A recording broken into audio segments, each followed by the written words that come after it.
29 ذی الحج سال کا آخری دن اور آخری دن کا خاص عمل، پریشانیوں کا خاتمہ، نئے سال میں غیبی رزق کا مجرب وظیفہ۔ وظیفے کا طریقہ کار سماعت فرمائیں۔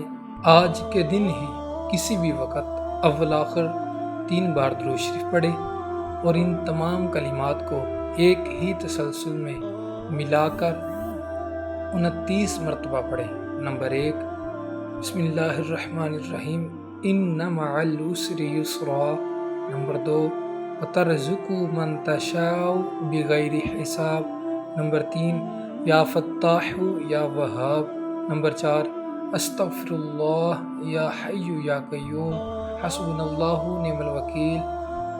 مشکلات کا غیبی حل۔ اس مبارک کلام اور آیات کی برکت سے زندگی کی ہر بڑی مشکل رکاوٹ اللہ کے حکم سے دور ہو جاتی ہے۔